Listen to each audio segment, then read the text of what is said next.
Hey, thanks everybody for joining us today, Live Music Nation podcast. I'm your host, Jake Gill. Today we're with Erin Hesch. Am I saying that right?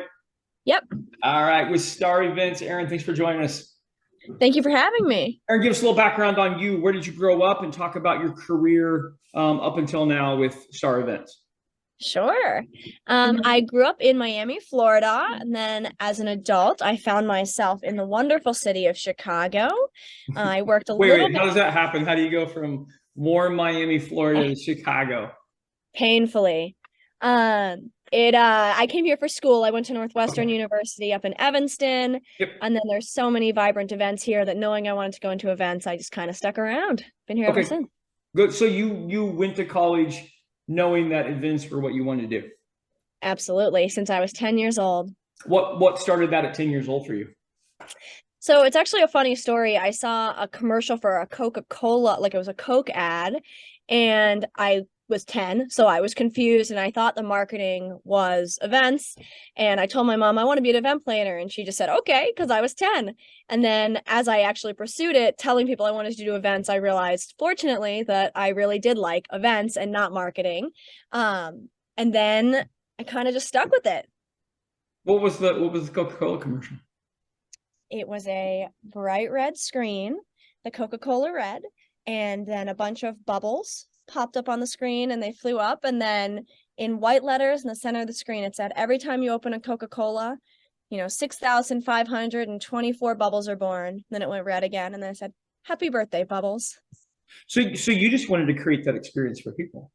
Exactly. And now we're fortunate enough to have brands like Coca-Cola at a lot of our events. I get to work with them every day. There you go. There you go. Okay. So if you let's talk this a little bit because now I'm intrigued. So advertising actually got you into the arena that you wanted to be.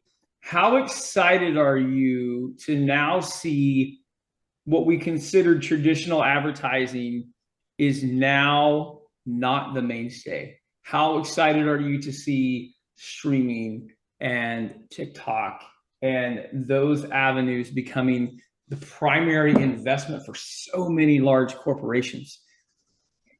I mean, it's awesome, right? So Right? I grew up where the commercials would come on and you'd run to the bathroom during the commercial and try and get back. And now as it's shifted to more user-generated content, seeing people interact with these products and this face-to-face activation-based marketing, it's just so cool to watch the way people light up seeing it.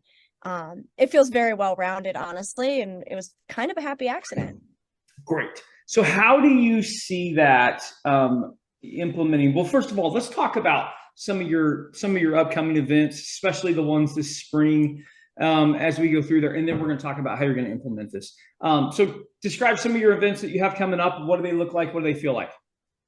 So Star Events is launching their full calendar of events for season of 2023 tomorrow, actually. So pretty good timing there.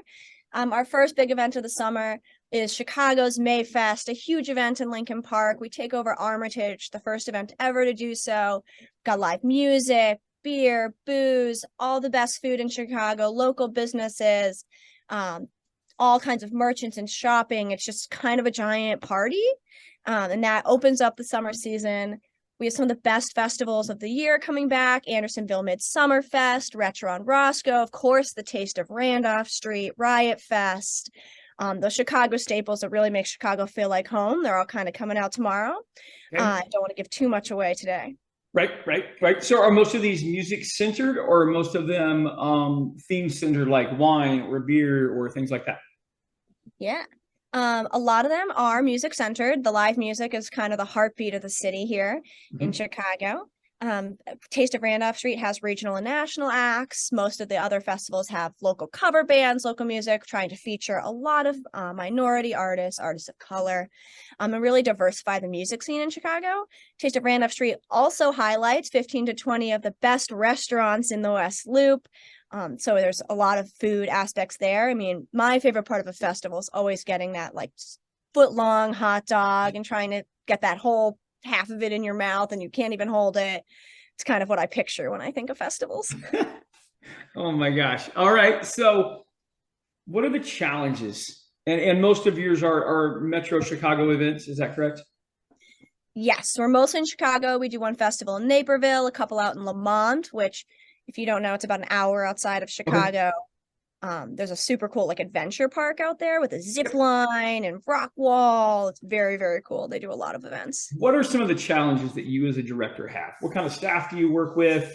How big of an issue is logistics? Let's be obvious to the listener that are outside of Chicago. What about the crime? Talk about those things. Sure. Obviously, safety is a huge priority for us. We're outside in street festivals. Um, we can't really close off these streets or fence off these streets. So we're always making sure that we have tons and tons of Chicago police, off-duty Chicago police officers on site, armed and unarmed, to really watch the entrances, watch the rooftops. You can never have an eye everywhere. Sure. But most importantly is having a good evacuation plan, making sure you have medical staff on site, and making sure that it's just a well-rounded security team so that so we can mitigate any risk possible. I think the biggest challenge, though, that we face in Chicago is honestly rain. The weather, yes. The weather. If I could control the weather, I would be the best event planner on the planet, right? How do you handle events like that when, let's say, they're completely canceled, or maybe half the day is canceled? How do you handle like return policies and things like that? So all the street festivals we do, in fact, and most people don't know this about Star Events, so thank you for bringing it up. They're all free to enter. Suggested donation goes to a charity organization. So our festivals are actually secretly fundraisers. We work with the Anti-Cruelty Society, the Andersonville Chamber, the people who grow your parks, who do your streets, who feed the homeless. All of those are organizations that the donation goes to. So if the event does get canceled because of rain, we hope that it's not all 3 days. Yeah. So that way, at least the organization can get some of their money back and hopefully a little proceeds for the charity.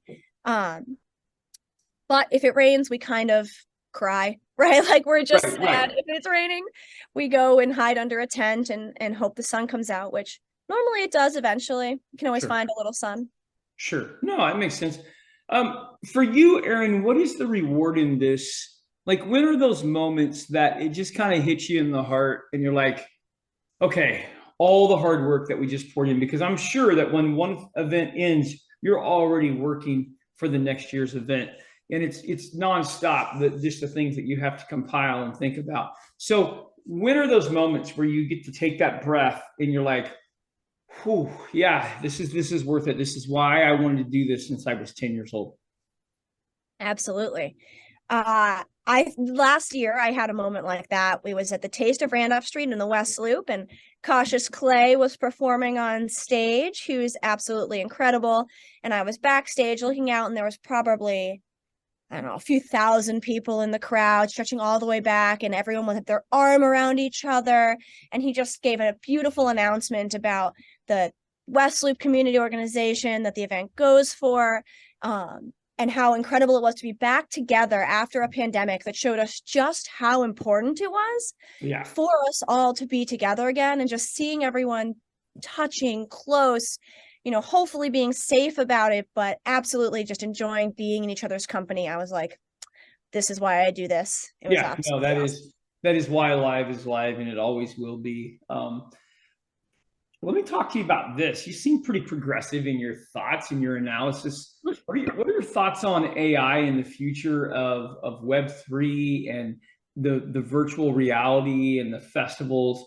Like, let's dream for a minute. Like, I've thought a lot about this. We've spoken with a couple of venue owners. There's a new performance venue in San Antonio, and they're working on a lot of virtual reality concerts, and to the point where at some point we may be able to wear suits and actually feel the person next to us bumping into us at a concert, even though that we're not there. I mean, do you think that's just a reality or do you think the live events will never be replaced because they are so real and so live?